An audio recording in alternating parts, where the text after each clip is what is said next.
Into the words of the Rambam, is the meeting between Yaakov and Esav, teaching us a little bit about everyday tests that we have in our life, especially in this generation when there's so many Balei Tshuva, and they come from wicked families of ignorant people, or wicked people, or people that are anti-Torah. You know, there's different levels of secular people. Some are ignorant, they don't have any opinion. Some they know the truth and ignore it. Some hate it, fight it. It's different level of wicked people, not everyone equal. One of the problems is that when you have close relative and he's not religious, that's one of the hardest things to handle.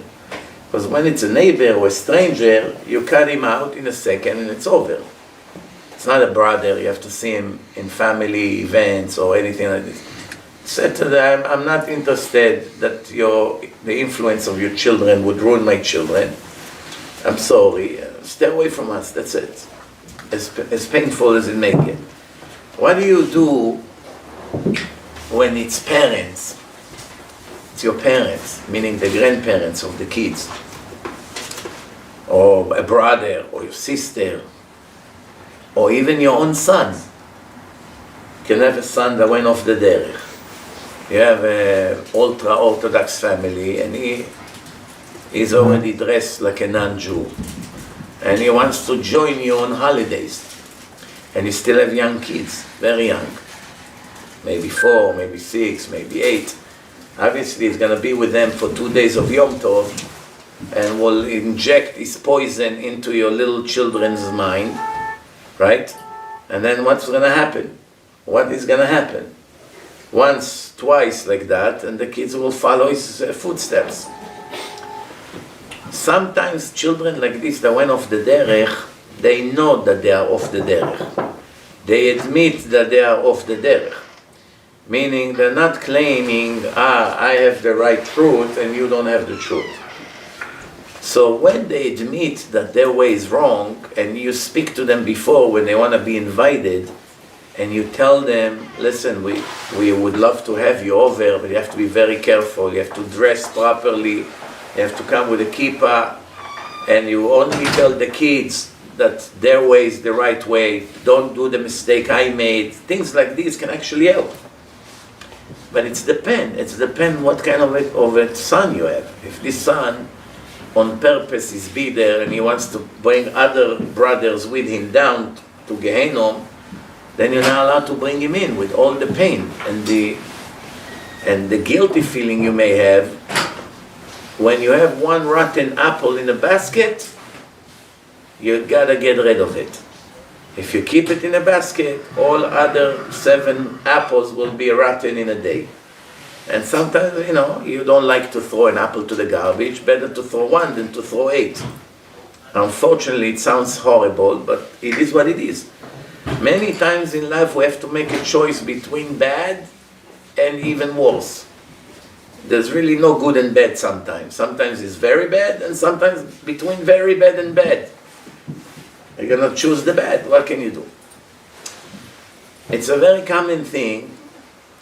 There was one time a case, many years ago, of a Baal Tshuva who married a Baalat Tshuva. And her mother was the most wicked person I ever spoke to when it comes to anti-religion. Very nasty woman, very dirty, very arrogant, very aggressive, very selfish, threatening, cursing, mamash a real low life. And her daughter, the exact opposite. Nice, classy, quiet, shy, righteous. Baalat Tshuva.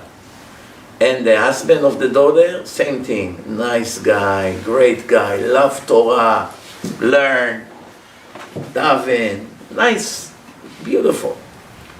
So they had a little kid. And who wants to be with a kid all day? This horrible grandma. Death sentence to that kid. Death sentence. They beg the grandma, don't let her watch television. Don't let her eat not kosher. On purpose she was doing it. She hated the religion so much. She hated her son-in-law and her daughter so much for becoming religious that she did everything she can to kidnap and destroy the daughter. So what do you think happened? They moved away. They took the girl one day and disappeared. Disappeared. What does it mean disappeared? She didn't know where they moved to. They didn't tell her. She was looking for them for a long, long time until she found out where they are. It got so nasty, so terrible. She wanted to get the police involved. She didn't have any case, but she threatened, she tried every dirty trick you can. So, what do you do in a case like this? Do you surrender to such an evil person? Is she more important than your own kids? You want her to make the kids anti-Torah and become liars and arrogant like her and use dirty language? She's going to be a death sentence to your children. This is one test that some Baalei Tshuva has to go in this generation.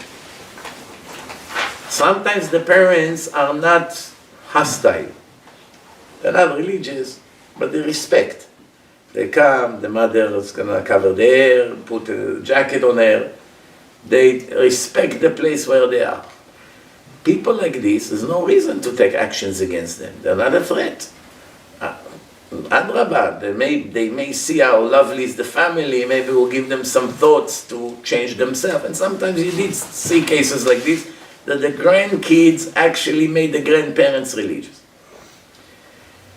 So Rabotai, every case like this is not always you can decide on your own. You have to consult with the Chacham. You tell them exactly what this is. They may ask you a few questions, how they behave when they come.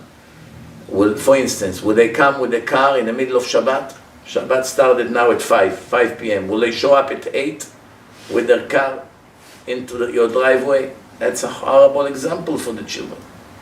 Or will they come before Shabbat and respect and stay until after Shabbat?